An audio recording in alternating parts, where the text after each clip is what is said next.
कि जब तक 2014 का कानून नहीं था हमें इलीगल बोला जाता था, हम सुनते थे ठीक है हमारे लिए कोई कानून नहीं है। लेकिन आज अगर ये बोला जाए कि यहाँ से न्यू मार्केट का इतना वेंडर इलीगल है, इधर का इतना, तो इलीगल वर्ड अब हमारे लिए नहीं है क्योंकि हम सब लीगल हैं और कानून में प्रावधान है कि 5 साल में आप सर्वे करिए और नंबर्स देखिए और अगर कहीं पे नंबर्स ज्यादा लग रहा है तो उनके पास में उनको जगह दीजिए।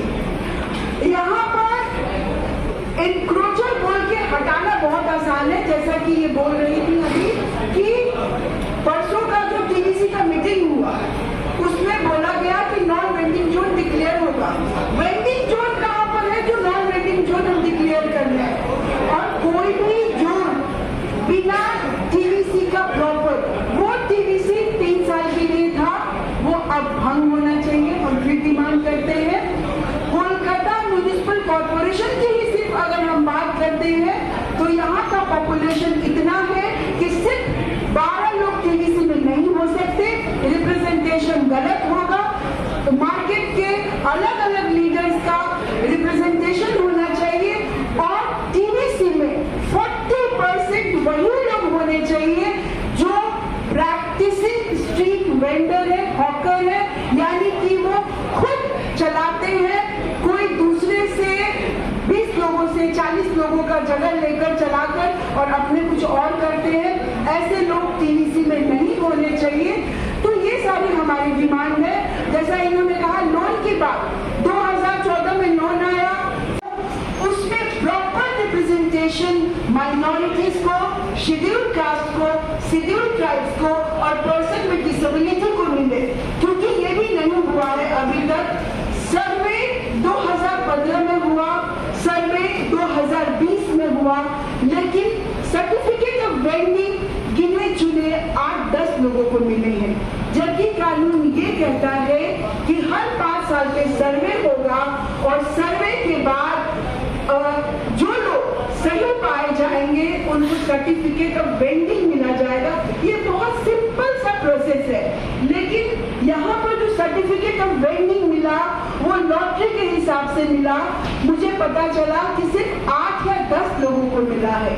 तो ये सारी चीजें हमें सुधारनी होगी अगर हम 2014 के कानून को सही तरीके से लागू करना चाहते हैं, हम अगर रेगुलेट करना चाहते हैं, क्योंकि सबको तकलीफ होती है कि वेंडर जो है वो रोड को एनक्रोच करते हैं। वो रेगुलेट जब कानून नहीं बना था कि नथिंग फॉर अस विदाउट अस, अगर हम किसी चीज में हम नहीं है तो हमारे लिए कोई चीज नहीं होना चाहिए। तो इसीलिए আইডেন্টিফাই করার কথা হয় না, নো ভেন্ডিং জোন আইডেন্টিফাই করার কথা হয়। আর নো ভেন্ডিং জোনে যারা বসে আছে তাদেরকে কিভাবে উৎখাত করা যাবে, ইলেকশন হবে, সেটা নিয়ে আলোচনা হয় এবং সেখানে অনেক হকার প্রতিনিধি হিসাবে উপস্থিত, তারা আবার সেখানে সরকারকে সাপোর্ট করে। আর যেটা না বললেই না, যেটা বললে হয়তো ভিড়রোলের চাকে ঢিল করা হবে, খুব কটু কথা, খুব শুনতে খারাপ লাগে। সেটা হচ্ছে যেখানে সেখানে হকারকে বসিয়ে দেওয়া। কারা বসায়? আজকে যখন হকার উচ্ছেদ করছে, যেখানে সে বসে আছে সেখানে সে বসেছে কাকে, কে বসিয়েছে? সে কোনো না কোনো নেতাকে টাকা দিয়ে সেখানে বসেছে। এবার যখন বুলডোজার চালাচ্ছে তখন কিন্তু সেই নেতা সেখানে নেই।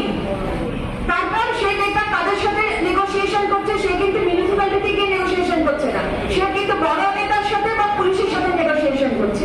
কি ব্যাপার না, টাকা নিয়ে বসানো হয়েছে, কোথাও তো বসাতে হবে। সরকার বসাতে দেবে না যেখানে, সেখানে যারা বসাচ্ছে তাতে ক্ষতি কাদের হয়? হকার যারা পয়সা দিয়ে বসেন তাদের হয়, যারা ফুটপাতে চলাফেরা করে সাধারণ মানুষ তাদের হয়, আর সরকারের হয়। সরকার কিন্তু কোনো লাইসেন্স ফ্রি বা কিছু পায় না, সরকারের কিন্তু সেখানে একটা লায়াবিলিটি হয়ে যায়।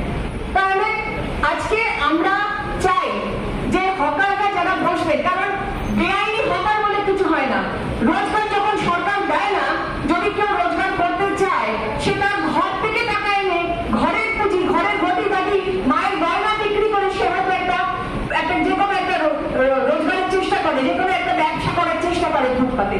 সেই ব্যবসাটা ইভিকশনের নামে বুলডোজার চালিয়ে ভেঙে দেওয়া, তার জিনিসপত্র নষ্ট করার অধিকার কিন্তু তার নেই, সরকারের সে অধিকার নেই।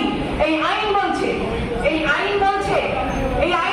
যে you can't destroy the whatever valuables, you cannot do this. সরকার করতে পারে না সেটা, কিন্তু আমরা দেখছি সরকার এটা করছে, শুধু পশ্চিমবঙ্গে নয় ভারতবর্ষ জুড়ে করছে। আজকে কিছুদিন আগে রাজস্থানের একটি মেয়ে মোমো বিক্রি করত, সিএম এর কনভয় যাবে বলে তার মোমোতে ফুটন্ত জল তার ছুঁড়ে এমন ভাবে ফেলা হচ্ছে, সেই মেয়েটি বিভৎসভাবে তার সারা শরীর পুড়ে গেছে। একটা 27 বছর 28 বছরের একটা গ্রাজুয়েট মেয়ে, যাকে সরকার চাকরি দিতে পারে না, কেউ মোমো বিক্রি করছে, কেউ চা বিক্রি করছে, কেউ কোনো কিছু বিক্রি করছে, সরকার তাকে রেগুলেট করবে, সরকার তাকে পদ্ধতি অ্যাসোসিয়েশনের পক্ষ থেকে এখানে উপস্থিত Bengal hawker association Tuesday forward block affiliated একটি ট্রেড ইউনিয়ন। সঙ্গীতাজি এতক্ষণ আপনাদের ব্যাখ্যা করলেন যে 2014 সালের হকারদের যে আইন, সেই আইন সঠিকভাবে আজ অব্দি প্রয়োগ হয়নি। আমরা এই যে সার্ভের কথা উনি বললেন যে 2বার সার্ভে হয়েছে, আমরা যখন সার্ভে করছিলাম ব্যক্তিগত উদ্যোগে আমাদের ইউনিয়নের পক্ষ থেকে আমরা যখন একটু ঘুরে ঘুরে দেখতে যাই, আমরা দেখি অর্ধেক কেন 99% হকারদের সত্যিই কোনো লাইসেন্স নেই। তারা জানেই না what is registration, what is COB, what is letter of recommendation, কেউ কিছুই জানে না। অদ্ভুতভাবে সেই জন্য তাদের মানে আমরা বলছি যে আইনি অধিকার হকারদের, আর সরকার বলছে বেআইন হকার। আজকে পরিবর্তনের জমানায়, পরিবর্তনের সরকার আসার পরে আইনের শাসন প্রতিষ্ঠা হয়েছে যেখানে, সেখানে আমরা দেখতে পাচ্ছি প্রথমেই আঘাত আসলো হকারদের উপরে, এবং খুব স্বাভাবিকভাবেই যাদের আইনি রক্ষা কবচ নেই তাদের তো হতোই, এটাকে কেউ আটকাতে পারতো না। এখানে বারবার একটা কথা আমরা বলছি, টাউন মেনটেন কমিটিতে যে প্রতিনিধিরা রয়েছেন সেখানে দেখবেন ট্রেড ইউনিয়নের প্রতিনিধিরা নেই। তবে কোন মামলাটা আমলে কারা হকার নিয়ে আন্দোলন করেছে তাদেরই লোকজন সেখানে রয়েছে। সেখানে कमेटी को बनाया गया, बढ़िया से सुरक्षित जो हॉकर के हित में काम कर सकता है उसी को उस कमेटी के अंदर में रखा जाए, और उसी को जो समझ पाए जो हॉकर के हित में क्या कर सकता है और हॉकर के बारे में क्या कर सकता है, क्या समझ सकता है, इस हॉकर को उसी लीडर को बनाया जाए, टीबीसी के मेंबर को। इसीलिए मैं सभी मीडिया भाइयों को मैं धन्यवाद देकर के मैं आज प्रदेश आज से नहीं, इससे पहले भी 96 के पहले बाद में भी आए थे। नाजबी को हमने पूरी चारों तरफ, पूरी बंगाल के अंदर में, कलकत्ता शहर के अंदर में पूरे नाजबी के गाड़ी को लेकर के मैंने प्रचार किया था।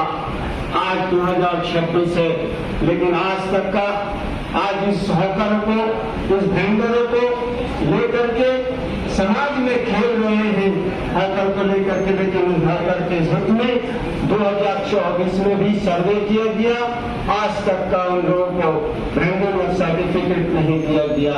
क्यों कि आज इस तरह से खेल करके आज नई सरकार आई है।